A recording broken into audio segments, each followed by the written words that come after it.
console, online. HPG connection, online. Educational module, online. All systems, nominal. Hello, class, and welcome to On the Origin of Battlemechs Podcast, episode 29. Today we are talking about the Longbow. I am your host, Brent Stewart McKee. My co-host today is... I'm Chandler. And today we are talking about the Longbow. By the end of the 25th century, not only had the Free World League acquired battlemech technology, but had also invested in their national infrastructure to the point that new battlemech designs were no longer a national project, as seen with the Trooper/Flea. With the growing roles on the battlefield, the Free World League was in need of a fire support mech to counter the Terran's Archer. Lockenberg-Hawley Industries took a crack at it and hit it out of the park with the Longbow. Using what they knew worked and did not in the Archer design, they ported that over to the Longbow, and the Longbow quickly became a revered model within the Free Worlds League and a respected and feared one without. This distinction of it being a Free World League mech would eventually end, as Lockenberg-Hawley Industries was one of the many members of the companies that would contribute to create the monolithic Star Corp, an important historical note as it paved the way for the Star League to be formed. The Longbow has the design quirks of being a anti-aircraft targeting, searchlight, ubiquitous, and no/minimal arms. So really it has just the weapon barrel pods, as you can see in the art. When we take a look at our first model, the LGB-0C, and this thing looks really cool. I like the way it looks. It's a little blocky, but it's got that, chunky industrial military grade look. The barrels of the arms that are the LRM-20s look really good, and they feel properly balanced on each other with the symmetry. Yeah, it's arguably the best looking design out of all the longbows, for sure.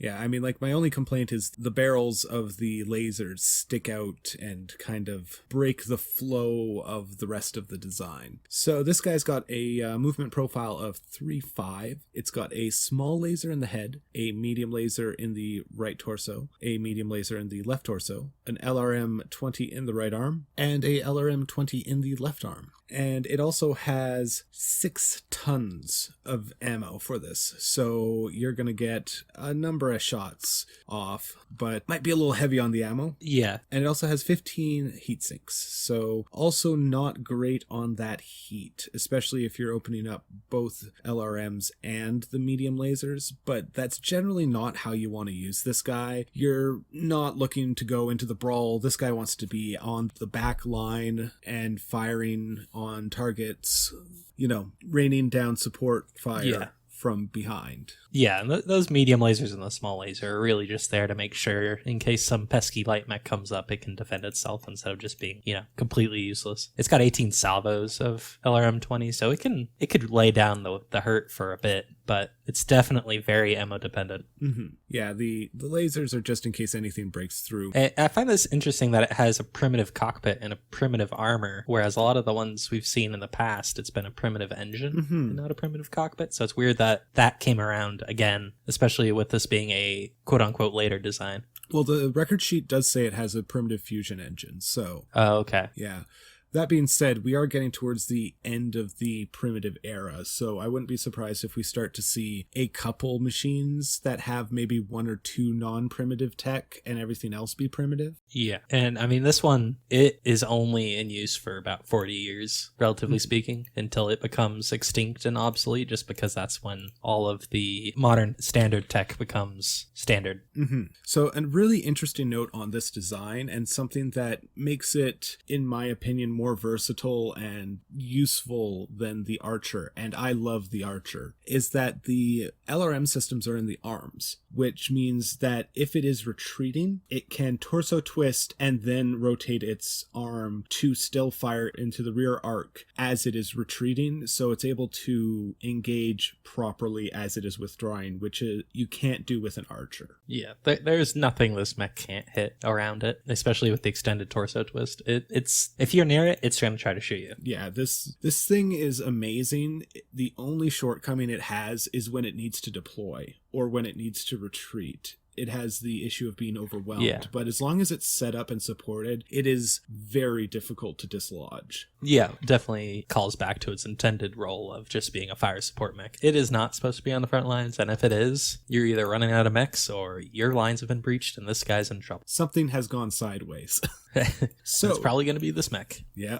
So the LGB-0C, the 0C was first seen in 2480, and this unit quickly showed its abilities, especially when working in pairs or lances, as the combined firepower of multiple machines could quickly strip the armor off any machine that they faced. It also has the extended torso twist, allowing to hit anything around it, and it's amazing. This thing is such a great mech. It does what it set out to do incredibly well. The bump up in tonnage to 85 is not terrible. It does make the mech overall have a slower movement profile, but I think that is a trade-off that is perfectly fine. And then the 0C, in addition to having all of the quirks mentioned at the beginning, also has a cramped cockpit and weak legs, which is interesting. And I've noticed now all the early Free World League designs have weak legs, so they're doing something wrong over there, and they still haven't figured it out, because the Hector had weak legs, and now this thing has weak legs. The other complaint that was levied at this design specifically was the lack of armor generally, but that is also a symptom of it having primitive armor, which of course will be addressed in subsequent models once we get to the standard armor of the era. So this guy has a battle value of 1295 and a point value of 36. And it is followed up with the -0W. This guy is our first non-primitive, and I like it. It cuts down on the ammo, and at the same time increases the number of launchers. Yeah, it actually gets a net ammo longevity because it's trading some 20 ammo for some LRM5s, which we'll get into when we go over its weapons, but it allows it to stay on the field a bit longer. So 0W has a movement profile of 4-6, keeps that small laser in the head, but it takes the medium lasers out and replaces them with an LRM5 in the right torso and an LRM5 in the left torso, and then keeps the LRM-20s in the arms. So now this guy can fire 50 LRMs in one turn, which is a fair rain of missiles. Yeah, that'll mess up anyone. Also cuts down on the heat sinks down to 13, keeps the same amount of armor, but I think this is a good upgrade, especially since, as we discussed, it doesn't want to be on the front line. It wants to be back raining down fire support, so give it more missiles to shoot. It seems like a good plan. Yeah, and it still has a bit of a teething issue with the heat. If it's not moving and it fires all of its missiles, it generates an additional heat. But as long as you're not moving, you can sit there and wail on people with the LRMs until you just need to take a turn to cool off. And I mean, you could alternate the LRM-5s out, or even if you need to really push the heat a little bit, you could drop an LRM-20 after the thing that you needed to died, you know. Yeah, and then it also uses a lot of the weight savings from switching from primitive to standard tech to upgrade the engine, so it now moves at 4.6. However, it doesn't increase the total armor coverage, it just improves the weight savings because it's switching from primitive to standard armor. They also fix the legs. Yeah.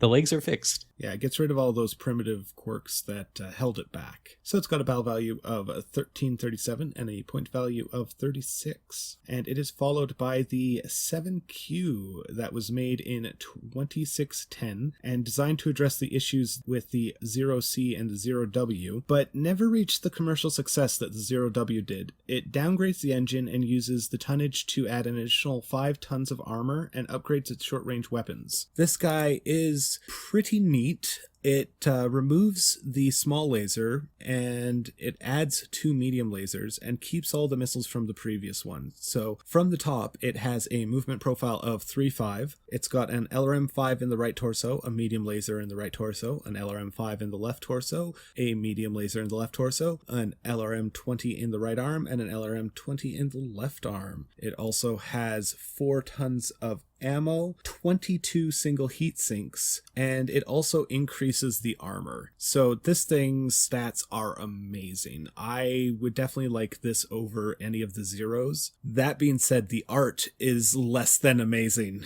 Yeah, This is definitely the best longbow we've seen so far, and this is like your bog standard that you would see on a board. It does ditch half of its LRM5 ammo, but with 24 shots per ton for the LRM5s, I don't think that's any great loss. Yeah. And with dropping its speed down, I feel like that's not any great loss either, because you're not trying to catch people. You're just using that to get from point A to point B. You're whoosh. You don't need to catch people. Your missiles catch them. Exactly. Because, again, this guy still wants to not be front and center. He wants to be standing behind something big and bulky like a Banshee that is ideally giving him coordinates to rain something down on. But this guy's art is also quite interesting because the cockpit now basically extends from the front of the mech to the back, and the arms are much more integrated into the torso. It almost looks like they can't rotate. I'm sure mechanically on the game they can, but art, it looks a little difficult. Yeah, I think the missile pods themselves can twist is what it is. So they are on like an axis that can spin, but there's no like flex by the looks of it. Yeah, it's just a little hard to see it with the way the angle and the perspective is. I'm sure it can, but also Space Wizards. Yes. And it also changes the medium laser positions from being like kind of up near the shoulders down to underneath the cockpit, so it looks like they're center mounted. Yeah, so they're like down by your like belt buckle, but just shy of being center torso, one on each side. Yeah. And I like the two medium lasers as in case something gets close, because obviously you don't want to be relying on those. Much better than the small laser, but again, missile boat, you just want to be standing back and firing these guys. Yeah, I think this one's actually oversynced, really. You don't really need to be firing all these weapons at once, and you probably wouldn't be just because of the way the minimum ranges match up with the way the medium lasers are. Yeah. But, I mean, it never hurts to have too many heat sinks. Mm-hmm. As we've mentioned multiple times, sometimes you're going to fight in adverse conditions, whether it be by a volcano because you're taking down a supervillain, James Bond style, or whether because you're in the vacuum of space and have to destroy some long-lost Wobby base. Yeah, dang Wobbies. Sorry, Craig. Mm-hmm. He's repurposed. Yes. He's better now. So, this guy has a battle value of 1618 and a point value of 45. And after that, we come to the 7V, intended to fix the infighting shortcomings of the 7Q. This model sacrifices long-range power for survivability. This model is at home on the front lines instead of in the rear, and was first released in 3056. This guy has a movement profile of 3.5, so it's going to take a little while for it to get into the fray, but once it's there, it'll make an impact. It's got a medium pulse laser in the head, an ER large laser in the center torso, 2 medium pulse lasers in the right torso, 2 medium pulse lasers in the left torso, and a LRM-20 in the right arm, but it's been upgraded to Artemis 4, and an LRM-20 in the left arm, also upgraded to an Artemis 4. It's got 14 double heat sinks, a XL fusion engine, and 6 tons of ammo for the LRM-20s. Yeah, this thing's definitely a shift in the design philosophy for the longbow. Like, all the other ones are definitely fire support. This one is, I'm going to murder you at any range. You come close, I got lasers, you stay far away. I've got dangerous LRMs. Mm-hmm. It's got case now, so it doesn't just explode, but it does have the XL engine to pay for all that. So it's both survivable and not survivable at the same time. Yeah, the irony of the case to protect it being there in the same torso as the XL fusion engine means that even if it goes up, you're going down, but at least you're not losing the salvage, right? Yeah, this one I think definitely would have been a good fit for like a light engine, but I don't think those have been developed quite yet. No, or if they have, they haven't proliferated to the extent that they will eventually. I believe it's about 6 to 8 years before we get our light engines. Yeah, but definitely scary. You don't want to run into this thing in a back alley, even if you're within the minimum range of the LRMs, just because of the sheer amount of laser this thing has. Yeah, well, those 5 medium pulse lasers really are scary, and considering you're not going to be firing your LRMs at that range, because unless you're exactly 6 hexes away, you're then in the minimum of the LRMs and the long range of the pulses. Like, this thing can handle whatever you throw at it at any range. It just shifts gears from being a missile boat to a laser boat. Yeah. The energy loadout for 85 tons is not particularly scary. It is respectable, and this thing almost never is going to be moving by itself. This is part of a unit. This is not a lone mech. This is one that moves as either a coordinated fire support unit or as a fire support model in a unit, and so therefore there is something escorting it, supporting it in some fashion. Yeah, and I definitely feel like this one's going to be great at either supporting other units against other mechs of its size, like other assault mechs, or just punking on mechs smaller than it, because if like a heavy mech runs into this thing by itself, it's probably going to die. The longbow will kill it. Yeah. It'll shoot it with missiles on the way in, and then when it gets close, it'll just switch to lasers and kill it there. Definitely, you can definitely see the effects of the memory cores and the clan invasion on this mech. Yes, definitely. And I mean, that Artemis 4 is absolutely a fantastic addition because increases your role on the cluster table. But yeah, no, this is a sweet machine, in my opinion. And it comes in at 1816 for the battle value and a point value of 50. It is followed by the 12C. This missile boat embodies the term. This model is all about the LRMs at the expense of everything else, and it was seen in 3061. This guy has a movement profile of 3-5. It's got a ER small laser in the head, 2 ER small lasers in the center torso, a LRM 15 in the right arm with Artemis 4, an LRM 20 in the right arm with Artemis 4, an LRM 15 in the left arm with Artemis 4, and an LRM 20 in the left arm with Artemis 4. It's got 5 tons of LRM 20 ammo and 4 tons of LRM 15. It's got an XL fusion engine. It's got 12 double heat sinks. And yeah, this just embodies missile boat. It is whoosh. Yeah. This definitely swings right back from the from the previous one going, hey, I want to be, direct fire support and missiles to, we're just going right back to missiles. It's our thing. That's what we're going to do. Yeah. And we are going to do arguably the best job at missiles. Like, not even some of the later Archer variants can put out this amount of missile. Yeah, like, this thing is pumping out 70 missiles a turn if it fires every one of its racks, and you're going to do something if you're aiming all of those at a single target. Yeah, heaven forbid you're a light mech that didn't move far enough, and you run into one of these. It's just like, yeah, you're dead now. Yep. And the 12 double heat sinks makes the heat very manageable, so I think this is a well-balanced machine. Obviously, it's a little slower than some of its brothers, but that's not a terrible trade-off for this model because it doesn't want to get in close. Yeah, and you won't be firing everything at once anyway, so as long as, if you fire all your missiles and move, you are heat neutral and you are having a great time. Your enemies aren't, but you are. Yeah. And that's what matters. So it's got a battle value of 1686 and a point value of 52. And it is followed by the 8V, and this guy debuted in 3068. This guy came out in 3068, and the designers of this model felt that they needed to go back to basics and have the longbow fire an arrow, specifically the Arrow 4 missile system. So this guy's got a ER large laser in the center torso, an Arrow 4 in the right arm / right torso, a medium pulse laser in the right torso, an Arrow 4 in the left arm / left torso, and a medium pulse laser in the left torso. It's got a movement profile of 3-5. It's got 2 tons of Arrow 4 ammo and 2 tons of Arrow 4 homing ammo. So that's 10 shots respectively of each if you're using both launchers. It's got 10 double heat sinks, which is a bit of a compromise considering the Arrow 4 when fired generates 10 heat. So yeah, you're not going to be heat neutral.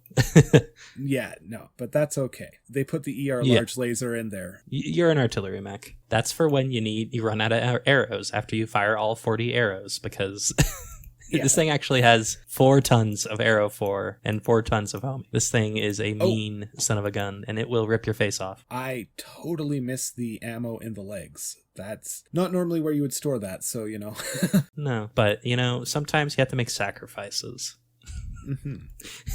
And for 2 Arrow 4s, that is a sacrifice worth making. Yeah. No, the Arrow 4 is a sweet weapon system. It does a whole bunch of damage because it is just one giant missile, and it generates 10 heat and does 20 damage, just to refresh everybody's memory. So this guy is neat and obviously goes back to its namesake of shooting arrows, which is very cute. Yeah.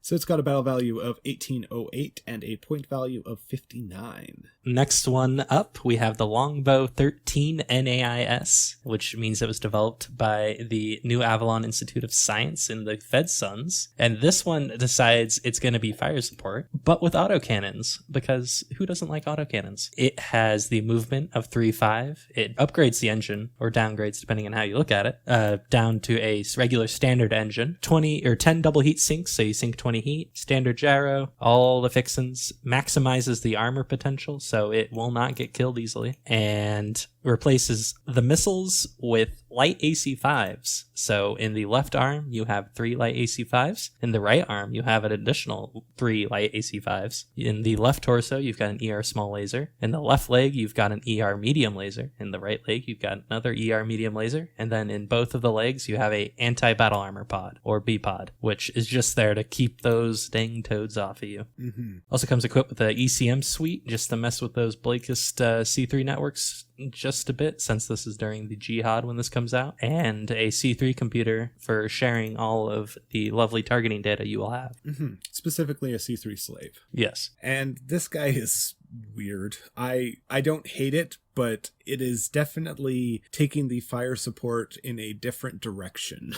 Yeah, and it carries 7 tons of light AC-5 ammo, so it can take advantage of all the specialty ammo you want. It'll rip something's face off through lots of little pokes. Yeah. It also has a different art, which is quite neat. It doesn't have AC pods or anything. It still has what appear to be LRM arms, but it definitely has more of a conical torso with the cockpit just being in the front, and then 2 long cylinders on the side for the arms. And I think it looks sweet. I think it looks good. It's neat. It definitely kind of looks like almost a turret, which is kind of what this thing wants to do. It just wants to get put somewhere and then plop down and do its thing and be left alone. It doesn't need to be moving. It doesn't need to be hiding. It just needs to do its job. Yeah, it is there to put lots of fire downrange, and that is what it does. So this guy's got a battle value of 1806 and a point value of 48. And then it is followed by the 13C. This unit is a respected model and is quickly snapped up whenever it is available, but not as much as its brother. This unit is sold everywhere except the Lyran Commonwealth, where its sale is blocked in order to incentivize the sale of locally, air quote, because, interstellar nation, produced 12 and 14C, first seen in 3070. This guy has a movement profile of 4-6, a ER small laser in the head, 2 ER small lasers in the center torso, a MML-7 in the right torso with Artemis 4, an MML-7 in the left torso with Artemis 4, an MML-7 in the right arm and left arm, both with Artemis 4. In fact, there's 2 of them in each of the arms, so you have 6 MML launchers, and they're all 7s and they're all Artemis 4. It's got 12 double heat sinks, goes back up to that XL Fusion engine, and it's just really nice. This thing can engage both short and long range with those MMLs. It's got 6 tons of ammo that you can play with, so you can switch that out as you wish. The base loadout has 3 tons of SRM and 3 tons of LRM, so no matter what you need to hit, you can probably hit it. Yeah, this thing does what it wants and asks the enemy, what are you going to do about it? As long as it isn't running into another assault mech in close quarters, it will probably rip its face. I mean, even in close quarters, you're throwing, that would be 42 SRMs at something. Yeah, it'll hurt whatever it hits. The only real drawback to this one is the XL engine and the fact it's armored like one of the heavy mechs. Yeah. So it's really using all that extra tonnage just for missile, which it needs. because missile. Yes. While this guy can engage at any range, it still doesn't want to be right up front. It wants to maybe be on the front line, but still standing behind something else very big. Yeah. So it's got a battle value of 1397 and a point value of 51. And now we come to the sports model of the 13C, the 14C, produced by House Liao, House Steiner, and House Davian, but first seen in 3070. This unit is a hot ticket, and without political connections or even with them, a requisition can take up to or even over 2 years to fulfill. This guy has a movement profile of 3-5. It's got a ER medium laser in the head, 2 ER medium lasers in the center torso, and it upgrades all of the MML7s to MML9s, but it drops the Artemis 4. So it's got an MML9 in the right torso, the left torso, 2 in the right arm, and 2 in the left arm. This guy has 10 tons of ammo, so it adds 4 tons in the legs, and so you're going to be able to fire missiles all day, every day. It also downgrades some of the heat sinks, though, so you're looking at 10 doubles, so just the integrated heat sinks. With that in mind, you're going to be running a little hot if you're firing all of your missile racks. Yeah, if you fire everything, all your missiles at once, you're 10 heat over, you're going to be cooking. But whatever you hit, hopefully, will also be having a bad day. Yeah, because if you're firing all of your missiles, that is a magical Christmas land, if you will, of being 54 missiles hitting at long range. Or if you were short range because something snuck up on you, 54 SRMs. I think that would kill an Atlas. Which is 108 damage. Yeah, that would rip something's face off, for sure. That would make something disappear. Yeah. So this guy's got a battle value of 1421 and a point value of 40. And then we have the 12R next. And this guy breaks with tradition and adds jump jets. And it is a common complaint that... Yeah, getting crazy indeed. It's a common complaint that the Longbow mech requires an escort when deploying or withdrawing. The 12R aims to be its own escort. Seen in 3082, this model adds jump jets and case, but removes the Artemis 4 seen in other models. With the increased weapons system, this model can have heat management issues if you're not careful. So it's got a ER medium laser in the head, an LRM-15 in the right torso, an ER large laser in the left torso, an LRM-15 in the left torso. It has an LRM-15 in the right arm and an LRM-15 in the left arm. Has a movement profile of 353. It's got 11 double heat sinks, and it's got 8 tons of ammo in the left and right torso, 4 each. Goes down to a light fusion engine, which is always nice to see. So if someone gets a lucky hit on you and your ammo bins go, you're not going to go down. You're going to be hurting, but you're not going to go down. Yeah, you still got half that mech to pilot around. Mm-hmm. And half of that mech is still a dangerous proposition, because half of the LRMs that's is still 30 missiles. Yeah.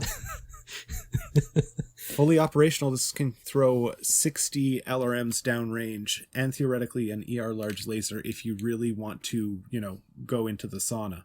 Yeah, that would put you 10 heat over, which would be a bad day, but, if that kills someone and keeps you alive, that's worth it at the end. Mm-hmm. So this guy has got a battle value of 1979 and a point value of 39. And then we have our final mech of the episode, the 14C2, seen in 3088. This model upgrades the C3 to a boosted C3 slave for the 2 ER medium lasers. Otherwise, it is identical to the 14C. As you recall, this model was highly sought after already, so with an upgrade, obviously, it's going to be even a hotter ticket. It's got a movement profile of 3.5, just like its brother, and...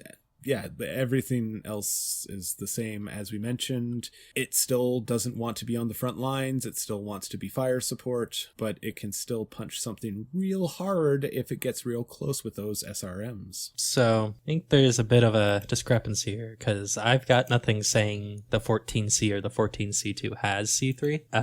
The main difference I'm seeing is it gets the light cockpit or small cockpit on the C2 and drops the 2 medium medium lasers to add more armor. Because I'm seeing a C3 No, it doesn't add boosted more slave armor. in the head on the weapon loadouts Yeah. sheet.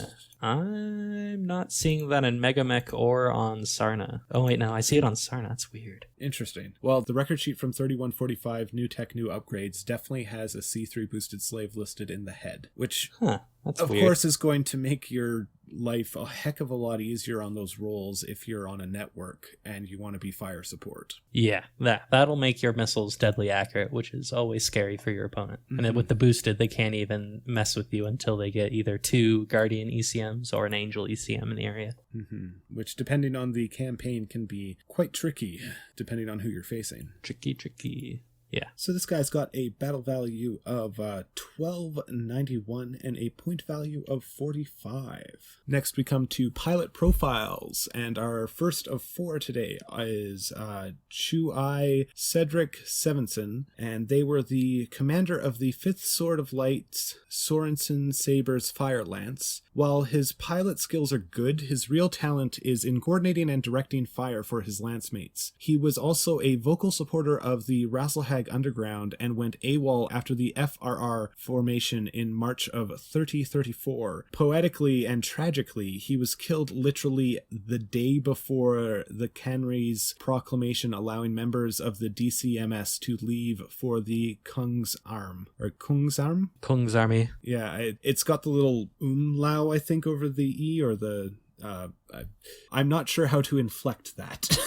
And our next pilot... Get in there. Yeah. Kung's Army.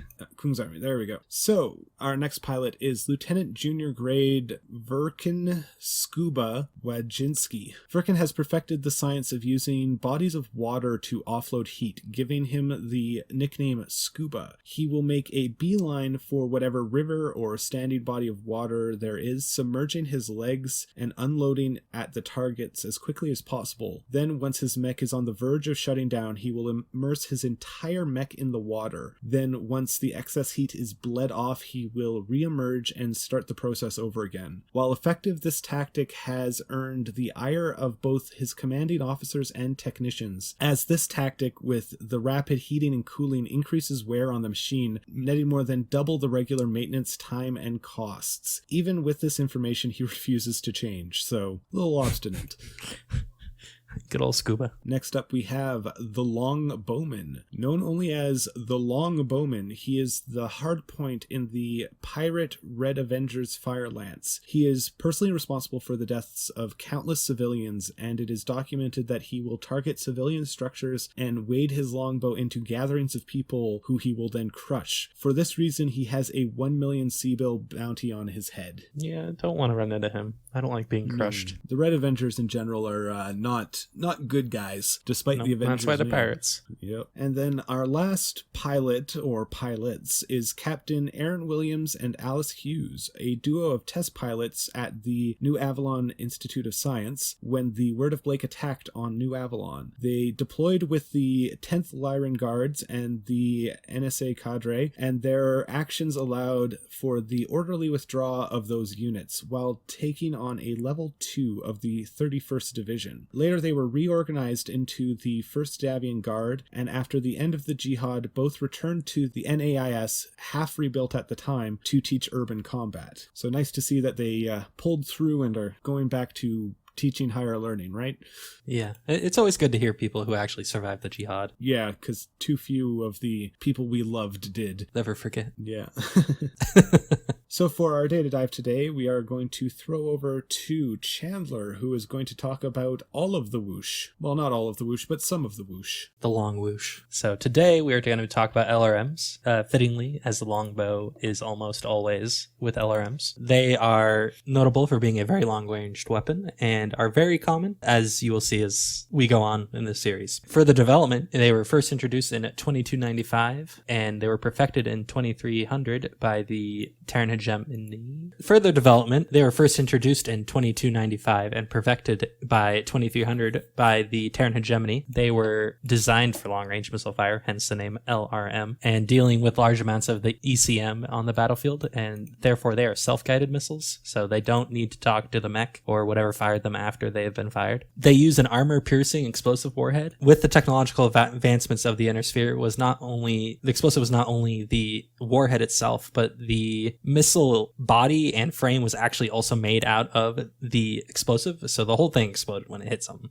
which allowed for a higher payload without having to increase the missile size. So just using the whole buffalo. Yeah, so they made like an alloy of explosive and metal somehow, and the whole thing shell explodes. is reactive, basically. The shell becomes part of the munition. Yeah, it's an all or nothing thing with that missile. And so LRMs achieve the range that they have through a couple of methods. Inner Sphere LRMs fire at a high trajectory angle, and so they can't hit stuff in close very easily due to the angle, but they get the range, while as clan LRMs do not use that method, and they just use a more sophisticated launching mechanism and can also hit things in close and have no minimum range. If you talk to a lot of people who played right as the clan invasion was coming out, this was very controversial, and it still is controversial with some people. Personally, I think I just chalk it up to the clans not, going through the secession wars, really. Yeah. And of course, all LRMs can be hot loaded, which means that they are ready to explode, essentially, as soon as they come out of the missile tube, which gets rid of the minimum range for Inner Sphere LRMs, but comes with the drawback of they will explode in the tube on accident if they get hit. So do not hot load and get shot. Don't come crying to me if your mech explodes from hot loading. I don't know. Operator beware. Yeah, operator beware. It's not my fault if you explode. And of course, LRMs come in 5, 10, 15, and 20 sized missile pods. There are other sizes for like battle armor, but I'm not going to get into those because we're focusing on mechs. Yeah, season 1 is all about the mechs. Season 2 maybe about battle armor. We haven't decided yet. Yeah, we'll get there. They're mechs. They're just really small mechs. No, those are proto-mechs. Oh, yeah, so they're really small proto-mechs. Yeah.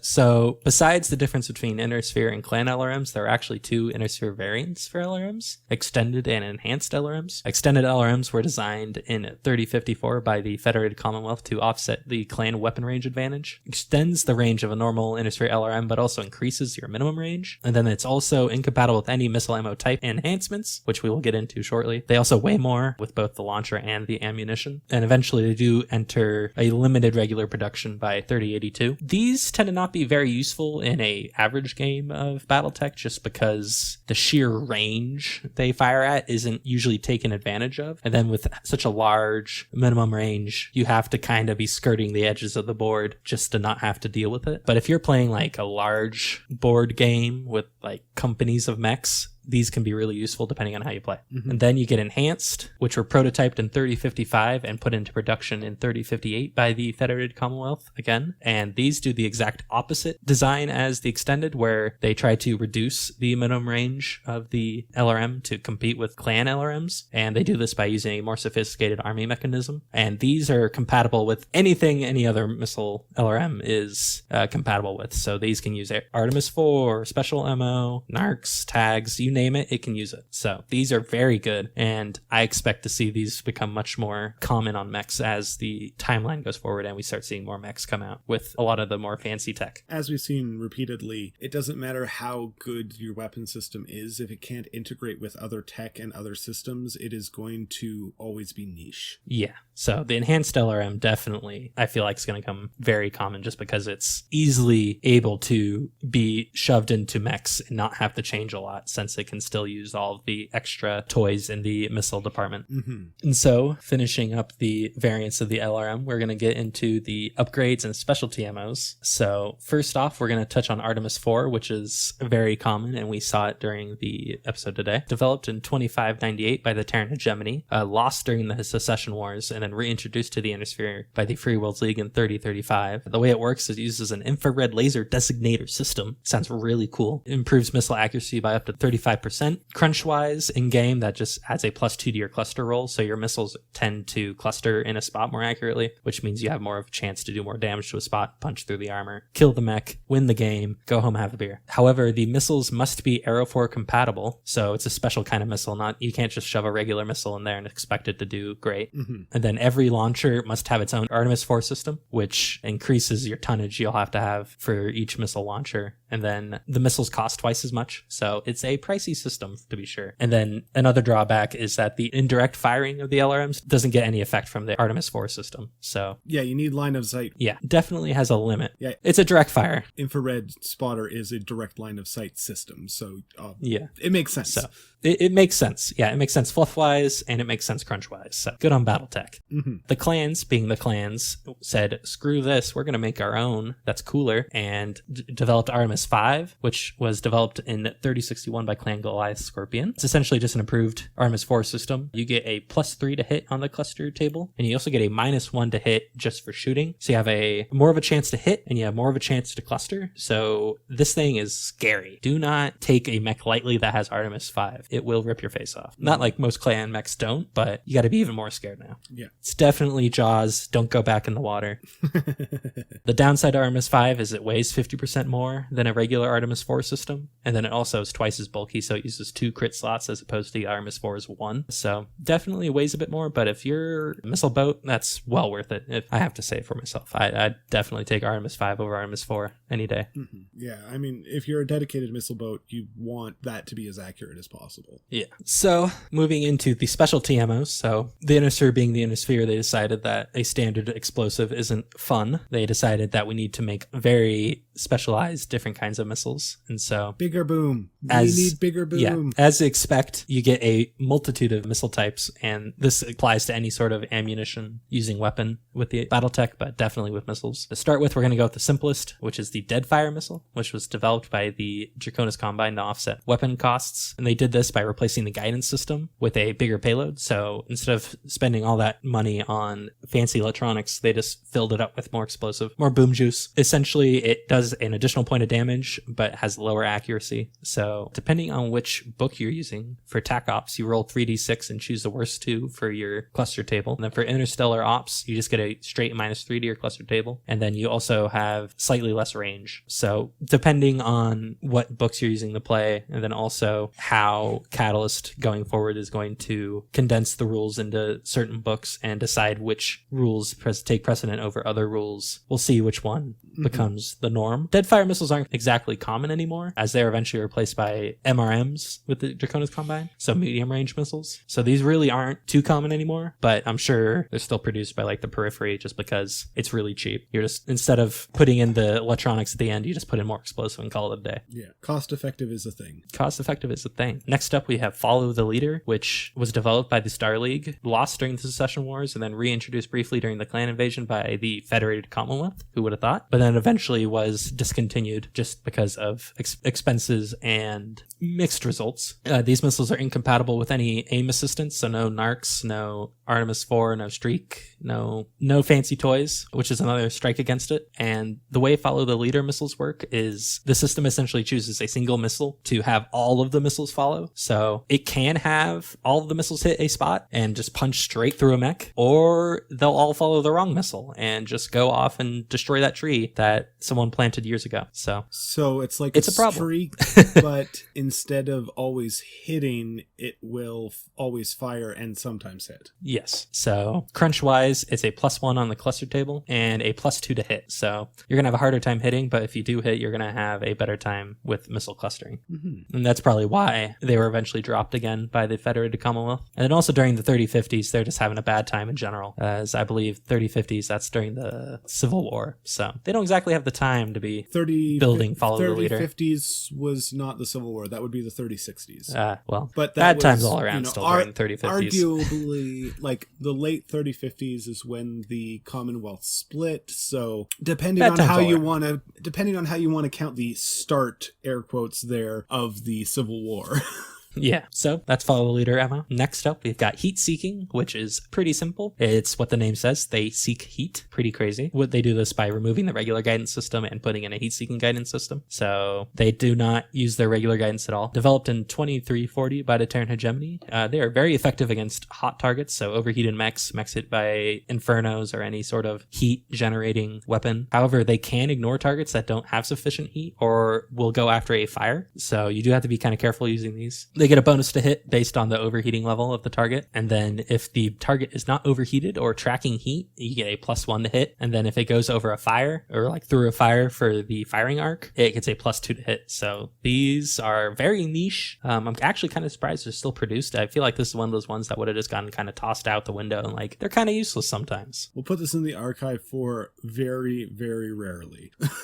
Yeah. I mean, I'm sure they're used at times, especially if you've got a lance that has a lot of like plasma rifles and that kind of stuff. But I think they're kept around just because it's the same concept as some of the missiles for like aerospace. And so it's a really easy that would make sense. manufacturing process.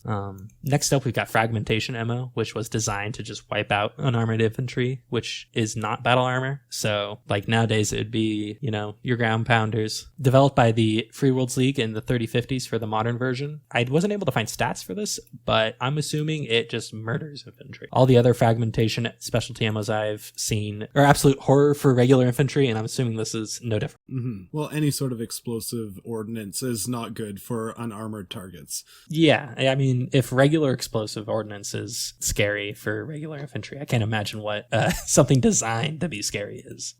Next, out of the Free Worlds League, you have magnetic pulse ammunition, which was designed as an electronic warfare missile in the 3050, but was also found to have a strange effect on a mech's fusion engine safety protocols where it would overwhelm them for a second and cause them to overheat. So the Free Worlds League pushed this design forward very quickly, but the Free Worlds League being the Free Worlds League, word got out, and essentially this whole exploit got patched out, and that effect pretty much went to the wayside. However, it still worked as an electronic warfare device, but with the development of the Guardian ECM system, well, with the reintroduction of the Guardian ECM system being as common as it was, and then with the NARC system coming online with ECM pods, this really fell to the wayside. But it was still produced until 3065, where it was discontinued.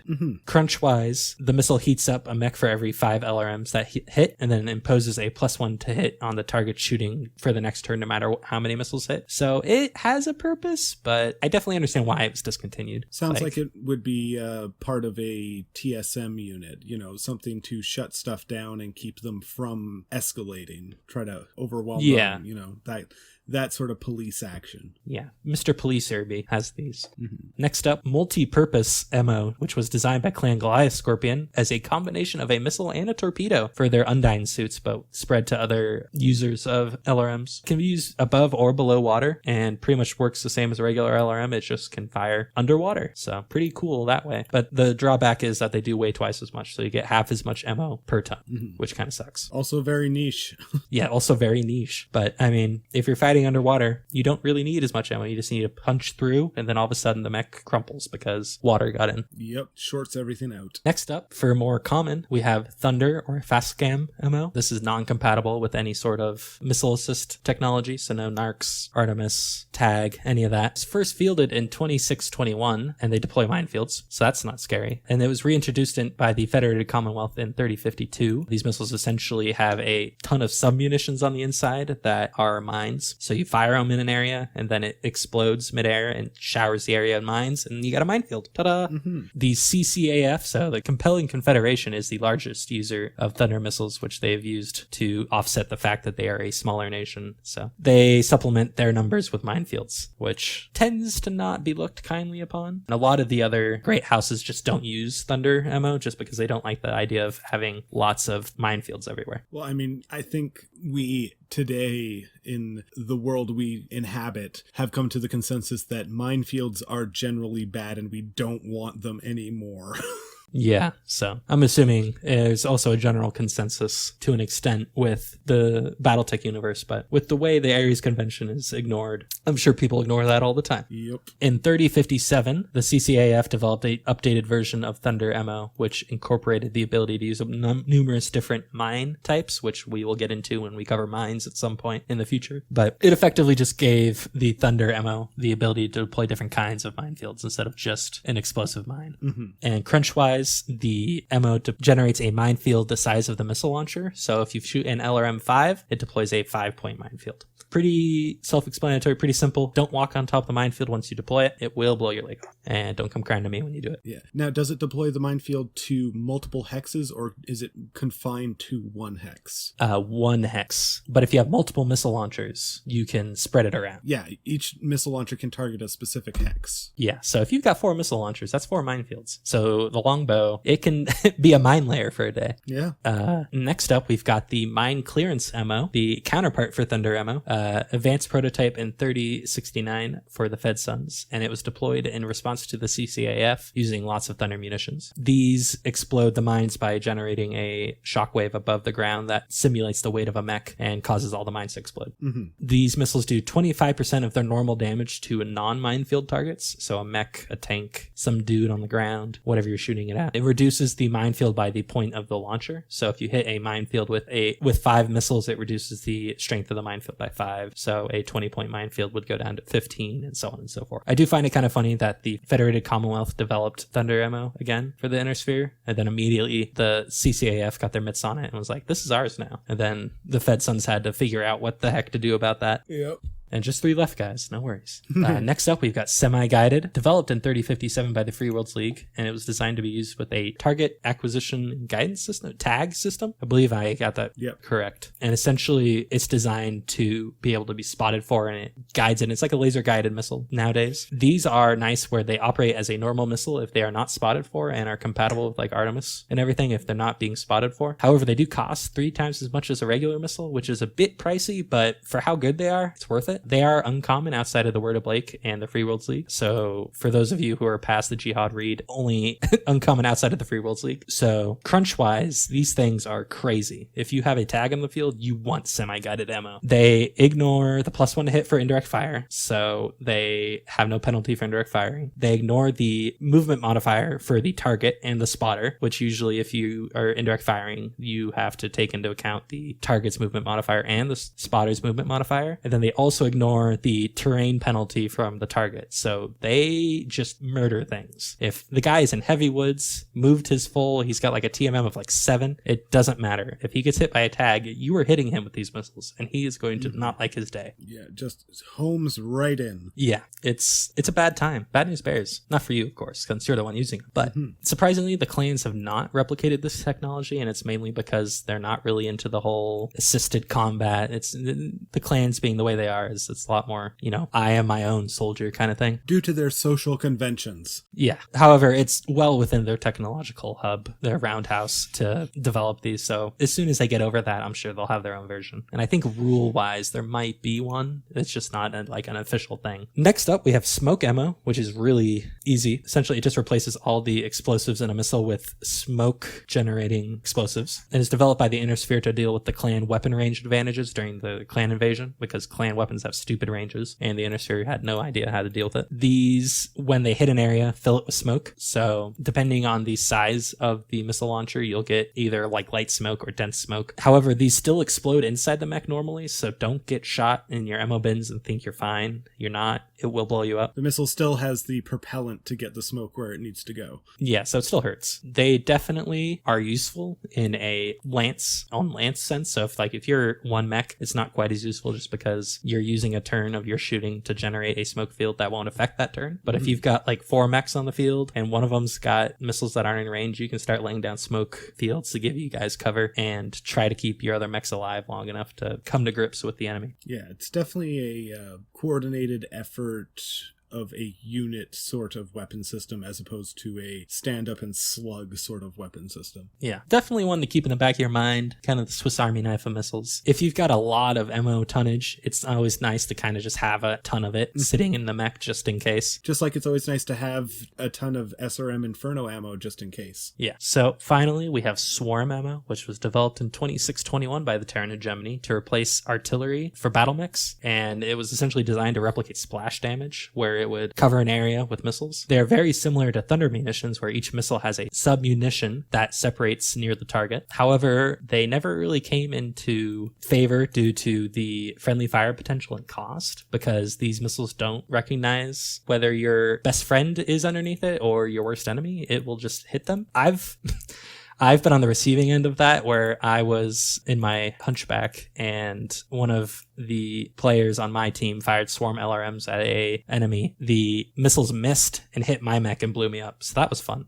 Don't get hit by swarm LRMs. It's a bad time. Yep. The technology was lost during the Secession Wars and reintroduced by the clans during the clan invasion. And the Fed Sons reintroduced the Inner Sphere variant of swarm LRMs. And then the Free Worlds League decided to one-up everyone by developing Swarm I, which helps deal with the friendly fire issue by adding a IFF, Identification Friend of Foe system, so it is less likely to hit a friend, which I give that idea 2 thumbs up, because it's getting shot by your friend. And if a missile doesn't hit, crunch-wise, if you're firing a missile, let's say we're firing an LRM-20 with Swarm LRMs at a mech, and 10 of them hit that mech and 10 of them don't hit, that other 10 will redirect to another enemy mech within a certain hex distance, and whatever number of missiles hit that mech, and then I believe the rest will also try to redirect. So this is a very interesting system to use, but it's also very dangerous just because you have a very high chance of hitting your own mechs, which, I mean, it doesn't take a strategic genius to know that's a bad idea. Yeah. There's one more type called Narc homing ammo, and essentially it is designed to use with the Narc pods system, which we will get into when we cover Narc pods. Effectively, what it does is it gives a -1 to your hit roll and a +2 on the cluster roll. So it gives you a better chance to hit and a better chance to cluster all your missiles. These systems are incompatible with the Artemis 4, Artemis 5 streaks, and then all specialty ammos. And then they also cost twice as much per ton. So you still have the same amount of ammo, but if you're keeping track of C-bill costs in a campaign or something, these missiles are pretty pricey. But I think they're worth it if you have a good time with Narc pods. And then they also work as a normal missile if there's no Narc pods on the table or anything.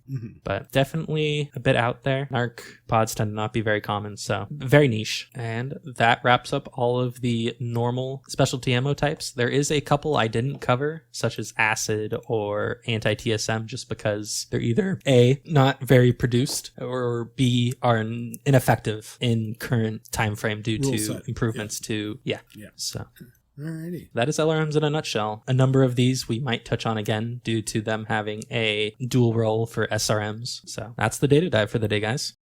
So our sources for today are Sarna, Battletech Battlemech Manual, Master Unit List, Primitives Volume 3, TRO 3039, RS 3039 Unabridged, TRO 3055 Unabridged, RS 3055 Unabridged, TRO 3085 Unabridged, RS 3085 Unabridged, RS 3085 Old is the New, and RS 3145 New Tech, New Upgrades. I also used TAC Ops, or Tactical Operations, Interstellar Operations, Field Manual Comstar, and the Tech Manual. We are supported by our Patreons at patreon.com/on the Origin of Battlemechs. Our social media on Twitter is at Origin of Mechs. We also have a dedicated channel on the Everything Battletech Discord. Feel free to stop by and say hi. If you have any questions, requests for topics, or wish to contact us, our email is